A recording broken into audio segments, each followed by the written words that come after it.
Allora, cari telespettatori, ben arrivati, grazie di essere qui con noi anche i nostri graditissimi ospiti. Allora, abbiamo qui in studio Andrea Tezzon, consigliere di Federalberghi Abano e Montegrotto, imprenditore del settore alberghiero di Montegrotto. Ben arrivato qui con noi. Grazie. Collegato invece da remoto, da una bella località, non è tanto remota, ma comunque turistica del Veneto, Massimiliano Schiavon, presidente Federalberghi del Veneto. Presidente, grazie di essere qui con noi. Grazie a voi. Allora, io direi di cominciare con il Presidente per fare un po' un quadro di quella che è la situazione ormai dell'anno, delle stagioni turistiche che si sono succedute, chiudendo un po' con il post-estate, anche se si pensava che potesse essere un'estate un po' più lunga, invece diciamo che il freddo è arrivato presto. Però ci sono luci e ombre e anche i flussi turistici sono stati un po' particolari rispetto alle annate passate. Un segno più, Presidente, come lo vede? Come lo vedete? Ma allora, complessivamente non possiamo essere scontenti di una stagione che ha avuto delle dinamiche un po' difficili, abbiamo dovuto un po' manovrare, governare, un po' come il veliero qui alle mie spalle, insomma andare in cerca un po' del vento per recuperare alcuni clienti che sono anche un po' mancati rispetto, diciamo, al trend delle stagioni precedenti. Il meteo sicuramente ha creato delle complicazioni ai nostri operatori perché abbiamo avuto un inizio stagione complicato, difficile. I primi 15 giorni di giugno sono stati veramente poco piacevoli per, diciamo, considerarli estivi, e quindi la speranza degli operatori era quella un po' di riuscire a recuperare quantomeno nel mese di settembre quanto lasciato sul campo nell'inizio della stagione. Un settembre che in realtà però anche lì non è stato particolarmente favorevole. Paradossalmente abbiamo avuto delle condizioni meteorologiche di fine ottobre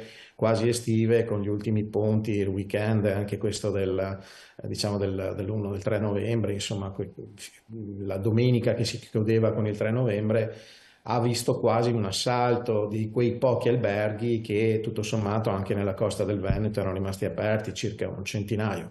Però questo a significare che evidentemente le condizioni meteo hanno avuto un ruolo fondamentale. Poi ricordiamoci che c'è un mercato molto importante per la nostra regione, che è quello tedesco, proveniente da una Germania che versa in condizioni economiche non proprio del tutto favorevoli, così come il mercato interno, quello italiano, che ha impattato l'onda lunga di quello che è stato l'incremento dei tassi di interesse nei mutui e quindi nelle tasche degli italiani, che li ha un po' costretti magari a ridurre forse la permanenza media in determinati periodi o a fare scelte di tipo diverso. Però nel complesso mi sento di dirle che adesso teneremo i dati a consuntivo al 31/12, ma complessivamente non possiamo dire che è andata male. Sicuramente combattiamo come imprenditori del settore turistico, ricettivo, alberghiero in particolare, con un costante incremento dei costi finanziari o costi di gestione, sui quali ovviamente dovremo fare anche una riflessione per le prossime stagioni, per cercare di essere anche un po' più efficienti nell'erogazione di alcuni servizi, ma questo comporta necessariamente ulteriori investimenti che magari poi ne parleremo dopo. Certo. Concludo dicendo che complessivamente devo dire che sia il mare, sia la montagna, sia le città d'arte, ma anche il termale, poi lì insomma c'è qualcuno che ha più competenza di me, visto che è un consigliere della Federalberghi di quel territorio. Il termale, insomma, tutto sommato mi pare che sia già un paio d'anni che dà dei segnali positivi e che chiaramente gode del vantaggio che in condizioni meteorologiche avverse ovviamente le terme ne risentono meno rispetto ad altri settori. C'è stata anche una montagna, vedo delle immagini adesso in questo momento scorrere, che ha dato dei segnali anche sorprendentemente per certi aspetti positivi anche nell'estate scorsa, quindi con presenze anche di clienti che vengono un po' da tutto il mondo, e dico sorprendentemente perché non sono stati oggetto di particolari azioni di marketing, forse dico, sottolineo, cominciano a sentirsi un po' gli effetti di un Cortina 2026 che porterà su quel territorio, e non solo, ma un po' su tutto il Veneto, ma in particolare mi riferisco a Cortina e la parte delle nostre montagne, una clientela internazionale proveniente da tutto il mondo per le Paralimpiadi. Certo, beh, potrebbe anche essere che comunque le persone cerchino sempre più esperienze da vivere al di là magari della semplice spiaggia o la città d'arte, che poi a volte d'estate è un po' caldina, no? E la montagna offre questo come propria esperienza in generale, perché anche altri paesi hanno scoperto che tanti visitatori sono andati proprio nelle località montane, riempiendo sentieri a volte inesplorati.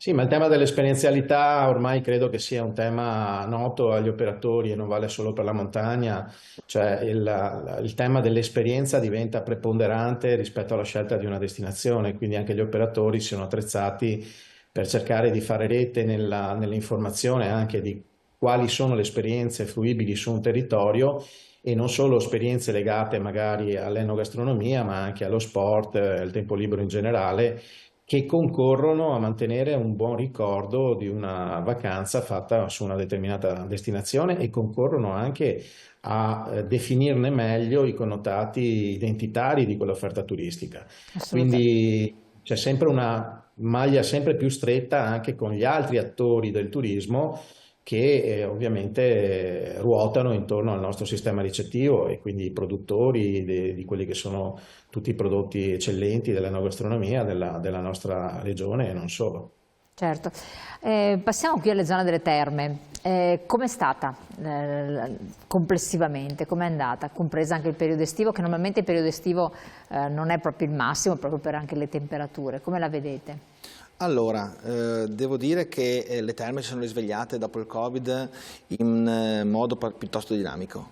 Le aziende che ne sono uscite in piedi, perché va detto anche che abbiamo lasciato sul campo una decina di strutture, poco meno, che ora stanno riaprendo, sono state riacquistate, però sono ancora in fase di preapertura, si sono trovate in un mercato nuovo, in un contesto nuovo al quale rispondere con investimenti all'interno delle strutture, nel personale, nuovi servizi, miglioramento generale dell'offerta di prodotto.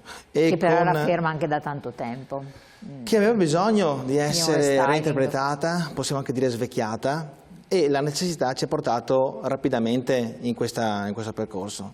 Ricordiamo che comunque è un territorio dove le aziende turistiche sono tipicamente gestite da famiglie che sono lì da generazioni, 5, 4, 3 generazioni. Di conseguenza stiamo parlando di persone che conoscono a menadito, conoscono perfettamente l'ABC del turismo e del servizio. È chiaro che essendo state sedute letteralmente, fisicamente, per un secolo su un territorio che è una miniera d'oro di salute e di benessere, chiaramente questo non sempre ha portato alla necessità di sconvolgere l'azienda e il patrimonio con investimenti. Oggi invece è quello che sta succedendo, quindi abbiamo aziende storiche che hanno investito cifre cospicue nella ristrutturazione dell'albergo e della gestione del servizio e nuovi attori che stanno entrando che ci fanno ben sperare anche dall'ottica dal punto di vista della diversificazione. Quindi, cosa vuol dire nuovi attori? Nuovi attori vuol dire lavori, per chi non nuovi conosce. soggetti che stanno aprendo, reinvestendo su strutture turistico-ricettive non alberghiere. Per esempio il campeggio Sporting a Montegrotto non è un mistero, insomma è in fase di ristrutturazione e aprirà con l'attore primario già operativo in Veneto, credo l'anno prossimo o al massimo fra 2 anni, io spero l'anno prossimo, con una struttura di assoluta eccellenza e di enormi dimensioni. Questo spiega anche un pochino i numeri che si sono letti in questi giorni, quindi abbiamo avuto, per rispondere alla domanda, una ottima annata dal mio punto di vista, da quello che so, che è cresciuta non solo come occupazione delle strutture in particolare, ma anche come capacità di fare ricavi, ma che dal punto di vista del confronto con le annate pre-Covid o anche l'ultima, tipo il 19, che è stata la nostra annata record, punto di riferimento 2019. Sì, chiaramente in questo caso il confronto rischia di essere in qualche modo negativo, ma va letto anche nell'ottica del fatto che oggi abbiamo letteralmente meno posti letto. Quindi a parità invece di posti letto le strutture possiamo dire che sono sia più occupate che anche hanno una maggiore capacità di creare ricavo. Il che però non vuol dire, come accennava prima il Presidente, di creare reddito, perché la struttura dei costi che oggi deve gestire un'azienda, in primis gli acquisti, i costi di manutenzione, di gestione, i lavori che vengono continuamente richiesti per mantenerle sempre accattivanti e attraenti, oggi come oggi, anche forse complice l'aumento dei costi in edilizia legati al bonus, alla stagione dei bonus, eccetera, devo dire che sono paragrafi difficili, complicati da affrontare. Questo è sicuramente un tema, però arrivati a fine stagione con un ponte eccezionale che ci vede, se posso dirlo, primeggiare come occupazione nelle destinazioni già eccellenti del Veneto, non può che darci soddisfazione, anche perché sappiamo che tutta questa mole di persone, per carità, viene nelle aziende, riempie le camere, le satura perché siamo più o meno al 100% quasi, va nelle piscine, ma il più del tempo poi, almeno nel nostro auspicio, ma poi anche nella realtà, lo passano fuori dall'albergo. La nostra volontà è che vivano il territorio, lo portino a casa come ricordo, ma anche come acquisto. Quello che ci risulta essere che più o meno per 100 euro spesi in azienda, in hotel, che poi sia hotel, che sia un B&B, che sia un campeggio, poco cambia, quasi altri 90 circa sono spesi al di fuori. Vuol dire che lavorano le attività non turistiche, che sono i ristoranti, che sono i musei, che sono i trasporti, che sono i negozi, lo shopping. E questo è un benessere, anzi questo devo dire che ci rende estremamente orgogliosi come operatori, perché non solo facciamo parte, come dicevo prima, le generazioni di un tessuto economico, sociale, del quale siamo parte vivente, ma anche, grazie alle nostre attività, contribuiamo a renderlo florido. Certo, per chiudere un po' questo capitolo, dopo lo riprendiamo, c'è un messaggio, ma se il turismo è sempre in crescita, perché i prezzi aumentano sempre, sia per gli hotel che i ristoranti? Non dico solo in Veneto, ma soprattutto al sud Italia. Allora, domandone, Presidente Schiavone, vuole rispondere lei? Ma allora, l'incremento dei prezzi, penso che le ragioni siano da leggersi anche un incremento generalizzato che abbiamo subito in una fase di inflazione, con l'incremento anche dei costi delle materie prime, per non parlare di quello che tutti abbiamo subito sia nelle abitazioni private ma anche nelle imprese, che è l'incremento dei costi di energia elettrica. È pur vero che c'è stato adesso una sorta di ridimensionamento, ma non siamo certamente tornati a quelli che erano i valori pre-Covid, quantomeno quello che riguarda appunto le materie prime, ma anche i costi per quanto riguarda gli interventi di ristrutturazione, quindi tutti i materiali dell'edilizia che sono poi alla base dei processi di ristrutturazione delle aziende. Sul tema del Sud Italia, io credo che il Sud sostanzialmente abbia a recuperare un gap rispetto agli anni precedenti, ma tendenzialmente quando si hanno questi forti incrementi di prezzo sono dovuti a una forte pressione anche della domanda in determinate aree. Ecco, su questo bisogna sempre fare però molta, ma veramente molta attenzione a non superare un equilibrio che è dettato dal rapporto qualità-prezzo, perché lì poi si rischia di uscire dal mercato e prima di rientrarci si fa estremamente fatica. Quindi la risposta, penso al telespettatore che chiedeva come mai di fronte a un aumento che abbiamo del turismo continuano a aumentare i prezzi, purtroppo è una legge del mercato, di fronte a un aumento di pressione alla domanda tendono a aumentare anche i prezzi, però sotto a questa situazione, credo di aver già risposto, purtroppo abbiamo avuto anche un incremento significativo dell'acquisto delle materie prime, dell'acquisto anche dei tassi e anche dei tassi di interesse, perché quando dobbiamo fare degli investimenti in leva finanziaria di ristrutturazione sugli immobili alberghieri si parla di diversi milioni di euro e purtroppo i tassi di interesse in questo momento non sono ancora tornati ai livelli, diciamo, ottimali. E quindi c'è un ulteriore costo che purtroppo, lo dico, d'altra parte le aziende devono fare, come dire, reddito, purtroppo si riverbera poi nel prezzo di vendita finale anche della vacanza. Certo, la interrompo un attimo, abbiamo una pubblicità, poi voglio sentire il parere anche del consigliere per quel che riguarda l'area, il territorio e non rischiare di andare fuori target, che è un altro pericolo effettivamente, che molti ristoranti stanno riscontrando, che questo è un altro aspetto.